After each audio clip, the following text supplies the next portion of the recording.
You know, we make deals all the time. A handshake, a quick nod, clicking that little I agree box online without a second thought. But what happens when you think you're agreeing to one thing and the other person thinks the deal is something else entirely? Today, we're going to dive into that surprising and sometimes really costly gap between what's in your head and what the law says you actually agreed to. It's a feeling we've all had, right? You walk away from a conversation totally convinced you're on the same page, only to find out later you weren't even in the same book. In day-to-day life, it's just awkward. But when real money or serious commitments are on the line, these kinds of misunderstandings don't just cause a little confusion, they can land you straight in a courtroom. And this is the real tug of war right here. What's going on inside your head versus what you actually say and do out in the open. Your private thoughts versus your public actions. When it comes to the law, which one do you think wins? The answer might really surprise you.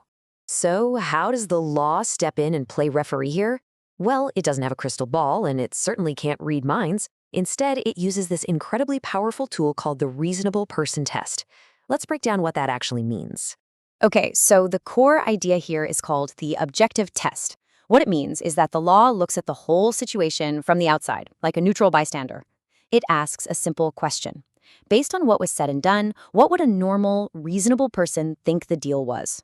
And those secret hopes and assumptions you had, the ones you never actually said out loud, yeah, the law pretty much ignores them completely. And get this isn't some newfangled idea. It's a principle that was locked into law way back in 1871. Justice Blackburn put it perfectly. If you act in a way that makes a reasonable person believe you're agreeing to something, then you're legally bound to it, no matter what you were secretly thinking. Basically, in the court's eyes, what you do speaks way, way louder than what you think. All right, to really wrap our heads around this, we've got to go back to where it all started, to the foundational case itself.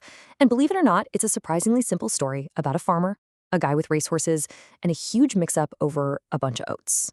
So picture this. It's England, 1871. We've got Mr. Smith, a farmer who's got a crop he needs to sell, and then we have Mr. Hughes, a racehorse trainer who needs the best possible feed for his prized horses. It sounds like a simple, straightforward deal is about to be made, but oh, it was anything but. Here's how it went down. First, Hughes the trainer needs old oats. They're what racehorses need. Simple enough.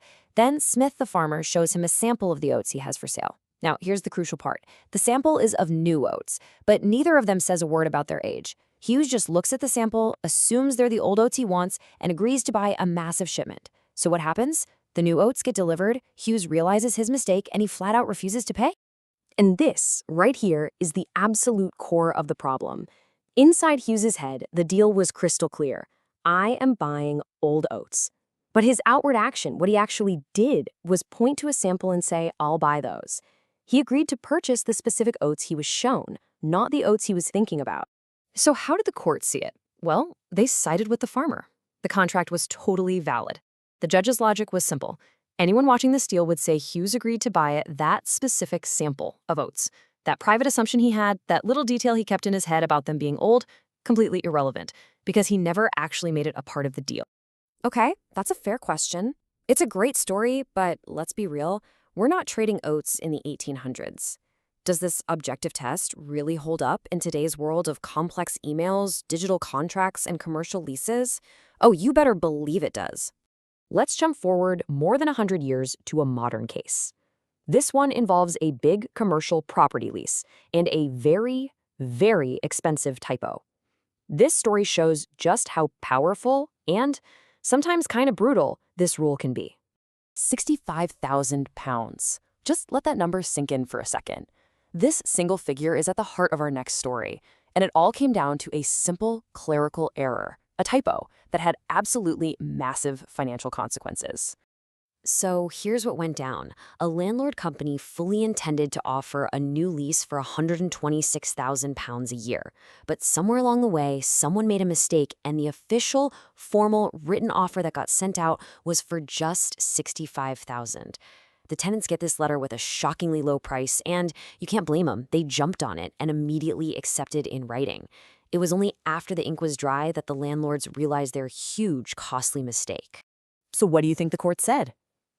They ruled that the contract for 65,000 pounds was 100% valid and binding. And why? Because, from an objective point of view, The tenants received a clear, unambiguous offer in writing. How were they supposed to know it was a mistake? The landlord's secret intention to charge more didn't matter one bit. That piece of paper was the offer. Okay, so we've talked about old oats and costly typos. What in the world does all this mean for you today when you're making an agreement? Here's the single most important thing to take away from all this. Whether you're buying a car, starting a new job, or just clicking I agree online, the law works on one simple principle. It doesn't read your mind. It looks at the evidence, the words you use, the papers you sign, and the actions you take. So let's boil it all down. First, everything you agree to is judged by what a reasonable person would think was happening. Second, it's what you say and write that forms the deal, not your hidden thoughts. Third, as we saw with that crazy typo, even a huge mistake might not get you out of a contract, especially if the other person had no reason to know it was a mistake.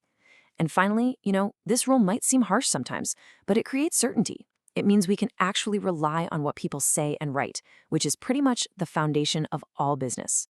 Ultimately, this whole principle forces us to be clear, to be precise, and to communicate what we actually mean. It's a powerful reminder that in the eyes of the law, we aren't what we think, we are what we do. So the next time you make a deal, just ask yourself, what would a complete stranger think is happening here based on my words and actions? Because that's your contract.